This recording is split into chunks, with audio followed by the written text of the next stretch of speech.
Let's talk about editing. Editing is taking all that you went through in production, from the perfectly lit shots to the awful takes you never want to look at, and turns it into a story worth watching. Which program you decide to edit on doesn't matter. It's about finding your voice. And that's what I want to talk about today. You see, there are a few cuts that you can try out that add a whole lot more weight and meaning to your video. Let's call it 9 essential cuts every editor should know. First things first, let's kick it off with the basics. It's gonna be your standard shot. Now this is exactly what it sounds like. It's gonna be the end of one scene and the start of another. It's just putting two clips together, no flair, no fuss, no added meaning. Number 2, my personal favorite, the jump cut. It's gonna be just that, to jump around a scene with the intent of speeding up time. Now this can be done for comedic effect, but also as a way to simply demonstrate the passing of time. Usually it's gonna be taking one long take, cutting it up throughout the middle, and then putting it all together into one piece. Cut number 3, the Jcut. So you've actually seen the Jcut way more than you realize. It's just simply leading into the next scene with the audio like this.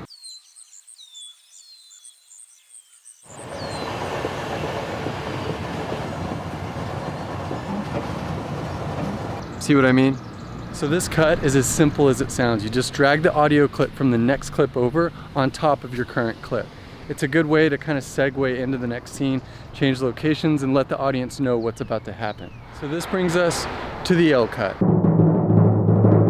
The Lcut is exactly what the Jcut is, but flipped. So my audio right now will take us into the next shot. So the Lcut is actually absolutely essential for conversational scenes, because you're gonna have two characters, one of them is gonna be saying something, and then you're gonna cut to the other character as that first character is still talking. That's an Lcut. Perhaps the most common cut that you're gonna be taught in film school, and then now that you know it, you'll see it everywhere, is cutting on action.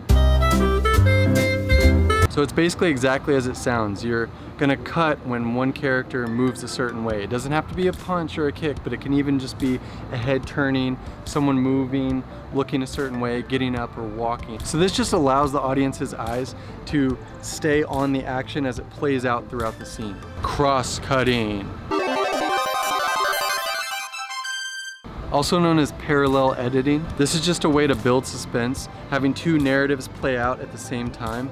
You'll see this a lot in like heist thriller movies where people are on the phone. Two characters are in different locations and they have to come together, or one character is being chased by another character. So what this does is allow you to tell two stories at once, taking the viewer back and forth from perspective of the varying characters in your movie. A little bit like cross-cutting, cutaways are meant to kind of serve the purpose of informing the viewer where you are in the scene. So where I am right now, as you can see, this is my environment, and I'm gonna cut to it to show you exactly where I am in the world. So a good way to do this is just to get B-roll. The more you're cutting to other shots, the more engaged your audience is, and the more likely they are to have a better understanding of what's going on in the scene. So the montage is more for the sequences rather than the scene. It's like jump cuts, but consider it to be over an extended period of time in different locations. You'll see this a lot with sports movies, training, any type of scene where the character needs to get ready for something, whether it be a fight, a battle, going on a date, cooking, any type of goal that your character has and they're trying to work towards it, throw in a montage. It's a perfect way to demonstrate change in your characters.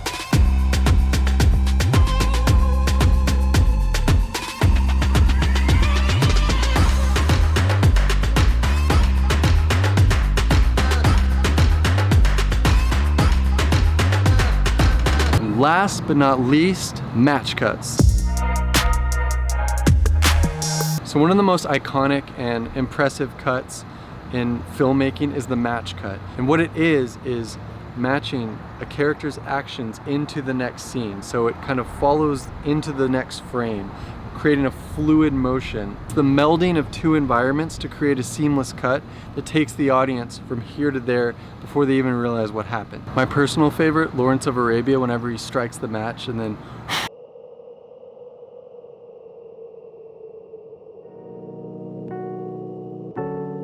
Well, I hope that was helpful, you guys. Try to storyboard and plan out the shots and the cuts you're gonna make next time you're getting ready for your film. And remember to not be afraid to try new things. Come up with a new cut, there are no rules. Make your work as weird and original as possible. All right, I'll see you in the next one.